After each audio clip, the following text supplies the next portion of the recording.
But for this patient, not prevention is treatment. It's treatment. Yes. Hello everyone, আসসালামু আলাইকুম। কেমন আছেন আপনারা সবাই? আপনারা আমার ক্লাস ডে ব্লগস তো অনেক পছন্দ করতেন, আর এখন হসপিটাল ডে ব্লগ গুলো কেমনে না শেয়ার করি। তাই আজ শেয়ার করব আমি আমার ডিউটি ডে ব্লগ, সাথে শেয়ার করব আমার পছন্দের একটি রেসিপি। তাই দেরি না করে লেটস গেট স্টার্টেড। শুরুতেই ফজরের নামাজ শেষে গ্রিন টি খেয়ে হসপিটালের উদ্দেশ্যে রওনা দিলাম। আর হসপিটালের পাশে রোডে যেহেতু কাজ চলছে, তাই বাইকটা অনেক দূরে পার্ক করতে হয় আর এত দূর পর্যন্ত হাঁটতে হয়।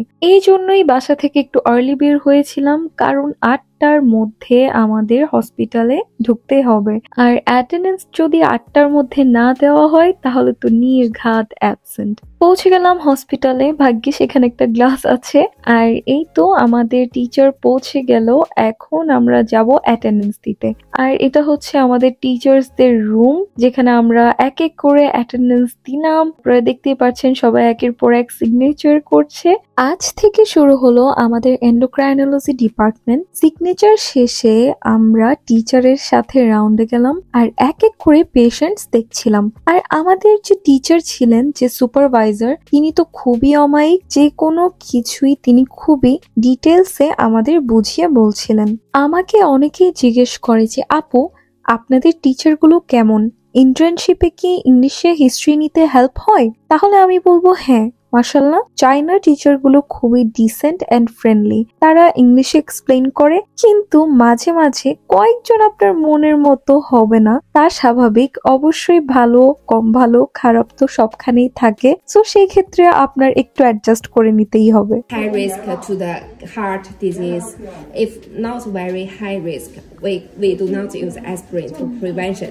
But for this patient, not prevention is treatment. It's treatment. Yes. Because he already has the narrowed atherosclerosis. Yes. It already has the atherosclerosis is the microvascular complication, big vascular. দুপুরের পর কাজ শেষে আমরা বাসায় যাওয়ার জন্য এলিভেটরের সামনে অপেক্ষা করছিলাম। তখন আমার এক বন্ধু আরেক বন্ধুকে পচানি দিচ্ছে, কারণ সেই বন্ধুর পকেটে কলমের কালি পড়ে আছে। এটা কোনো কথা?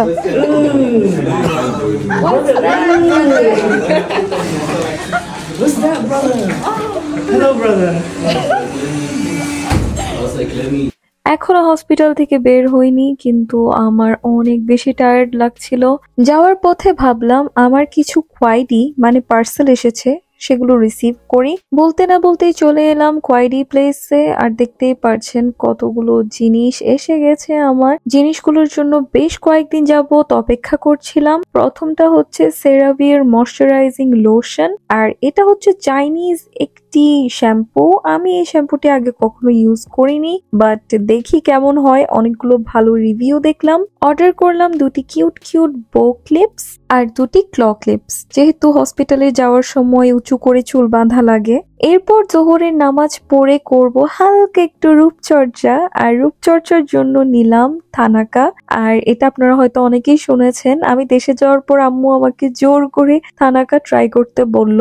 এরপরে দেখলাম আসলেই থানাকাটা ভালোই ফেসটাকে সফট, স্মুথ এন্ড গ্লোই করে। আর আমার যে বান্ধবী মায়ানমার থাকে, সেও খুবই তারিফ করে এই থানাকার। তো থানাকাটি দিয়ে আমি যাচ্ছি আমার পছন্দের একটি খাবার রান্না করতে। সেই পছন্দের খাবারটি হচ্ছে পোলাও।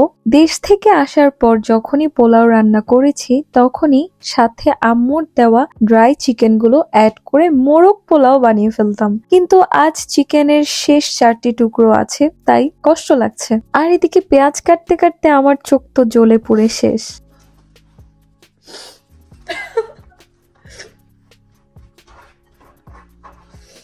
পেঁয়াজের পর দুটি কাঁচামরিচ ফালি করে পেঁয়াজের সাথে রেখে দিলাম। নিলাম চিনি গুঁড়া চাল, এটাই শেষ প্যাকেট ছিল। এরপর ননস্টিকিটা আগুনে বসিয়ে দিলাম গরম হবার জন্য, যাতে পানিগুলো শুকিয়ে যায়। এর মধ্যে আমি চিকেন গুলো নিলাম, যেই 4 পিসের কথা আমি বলছিলাম। আর এগুলো ফ্রিজ থেকে বের করে আমি এখন ওভেনে দিব 2 থেকে 3 মিনিট গরম হবার জন্য। পরে আরো কয়েক মিনিট বেশি গরম করেছিলাম। ননস্টিকটা গরম হয়ে গেল, দিলাম তেল, সাথে একটা বাটি নিলাম টিস্যু দিয়ে, যাতে ভাজা পেঁয়াজগুলো রাখতে পারি।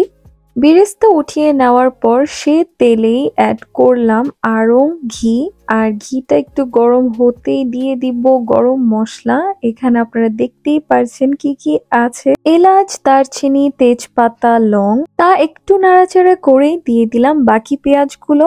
এরপর পেঁয়াজগুলো একটু নরম আর লালচে হওয়া পর্যন্ত নাড়াচাড়া করছিলাম। পেঁয়াজগুলো নরম হয়ে এলে অ্যাড করলাম গার্লিক আর জিঞ্জার পাউডার। যেহেতু আমাদের আদা বাটা রসুন বাটা নেই, তাই আমরা গুঁড়া ইউজ করি। এরপর ভালোভাবে নাড়াচাড়া করে দিয়ে দিব চাল। চালটাও পেঁয়াজের সাথে ভালো করে মিক্সড করে ভেজে নিব।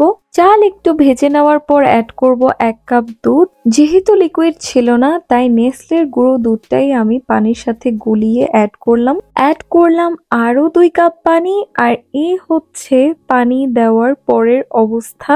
দিয়ে দিলাম স্বাদ মতো লবণ। আর এখন ঢাকনা দিয়ে ঢেকে দিব। ভাত মাশাআল্লাহ মোটামুটি হয়ে গিয়েছে। আর এখন অ্যাড করব আমার সেই ফাইনাল 4 টুকরো মাংস। আমার মায়ের হাতের রান্না আমি খুবই খুবই বেশি মিস করব। মেশানোর এক পর্যায়ে মনে পড়লো আমি তো ফালি করে রাখা মরিচগুলো দেই নাই। এরপর আবার মরিচগুলো অ্যাড করে দিলাম। এরপর আবার নাড়াচাড়া শুরু করলাম। আর ফাইনালি আমার মোরগ পোলাও রেডি। আর এই মোরগ পোলাও আমি কিছুক্ষণ ভাবে রাখবো। আর ভাবে রাখার আগে আমি একটু ছিটিয়ে দেব গোলাপ জল আর দিব একটু আরং ঘি। উপরে উপরে একটু একটু করে দিয়ে ঢাকনা দিয়ে ঢেকে আমি ভাবে রেখে দিলাম। আর অন্য চুলোয় ফ্রাই প্যানে এক এক করে 4টি কাবাব ভেজে নিলাম। এই কাবাবগুলিও আমি দেশ থেকে এনেছিলাম, আমার আম্মুর বানানো। যেহেতু আমার ভাতও রেডি এবং কাবাবও রেডি, তাই ভাতগুলোকে আমি আলাদা আলাদা দুটো কন্টেইনারে নিয়ে নিব, যাতে পরের দিনও খেতে পারি। আর সেভাবেই 2টি বক্সে 2টি করে কাবাব রেখে একটু করে বেরেস্তা ছিটিয়ে দিলাম, যাতে টেস্টি লাগে। কিন্তু আমি বুঝতেই পারছিলাম না ডেকোরেশনটা চোখ আর নাকের মতো কেন লাগছে। এখন যেহেতু রান্না শেষ, আর আপনারা যদি মনে করেন মেয়েটা তো এখন খাওয়া দাওয়া করতে যাবে, তাহলে একদমই ভুল। এখন তো আসল কাজ শুরু, তা হচ্ছে ডিশ ওয়াশিং। যেহেতু আমার আর আমার বান্ধবীর খাবারের স্বাদ ভিন্ন, তাই রান্নাও আমাদের আলাদা হয়। এই কারণে রান্নার পরপরই সব পরিষ্কার করতে হয় কিচেন ত্যাগ করার আগেই, যাতে পরের জন রান্না করতে এসে ঝামেলায় না পড়ে। এই কাজগুলো যখন করি তখন একটাই কথা আমার বারবার মাথায় ঘোরে, তা হচ্ছে বাবা মা পরিবার জীবনে কতটা ইম্পর্টেন্ট। কোনো কাজ যদি আমরা না করে ফেলে রাখি, তাহলে হয়তো মাথায় আসে আরে মা করবে, বাবা করবে, অথবা ভাই বোন তো আছেই, অথবা কোনো হেল্পিং হ্যান্ড তো আছেই। তাই জীবনটা এমনিতেই সহজ মনে হয়। তারা কাছে থাকার সত্ত্বেও হয়তো তাদেরকে অতটা ইম্পর্টেন্ট মনে হয় না। কিন্তু আসল রিয়েলাইজেশন তো তখনই হয় যখন আপনি পরিবার থেকে, আপন মানুষদের থেকে এতটা দূরে মাসের পর মাস, বছর জুড়ে যখন দেশের বাহিরে একা থাকছেন। খুব প্রয়োজনীয় সকল কাজ আপনার একাই করতে হচ্ছে। না আছে কোনো আপন মানুষ, না আছে হেল্পিং হ্যান্ড। আপনি যদি কোনো কাজ ফেলে রাখেন, তা অতটুকুতেই পড়ে থাকবে। আপনি করলে কাজটি হবে, না হয় হবে না। সেই সময় গিয়ে আপনি রিয়েলাইজ করবেন তারা আমাদের জীবনটা কতটা সহজ করে দেয়। এখন হবে খাওয়া দাওয়ার প্রস্তুতি। একটি ছোট্ট লেবুর টুকরো নিলাম, সাথে নিচ্ছে আম্মুর বানানো টেস্টি টেস্টি আমের আচার। আর আমার এই সব কাজের আই উইটনেস আমাদের এই পিচ্ছি ইয়েন বাবা। তিনি আমাদের ঘরের সবচেয়ে সুখী প্রাণী। খালি রাত দিন আরাম আর আরাম। এখন যাব খাওয়া দাওয়া করতে, আর খাওয়া দাওয়া করে একটু রেস্ট নিব। এখন বাজে 4:47, আর এখন আসরের নামাজ পড়ে উঠে যাব এক্সট্রা ল্যাঙ্গুয়েজ ক্লাসের জন্য। প্রায় 2 ঘন্টার বেশি এইচএসকে ক্লাস করে আমি তো খুবই ক্লান্ত। ক্লাস শেষে বাসায় চলে এলাম। এখন নামাজ পড়ে আম্মু আব্বুর সাথে কথা বলে কিছু খেয়েই হয়তো ঘুমিয়ে যাব। তো এই ছিল আমার আজকের দিনের কথা। তো সবাই ভালো থাকবেন, আমার জন্য দোয়া করবেন। আসসালামু আলাইকুম, আল্লাহ হাফিজ।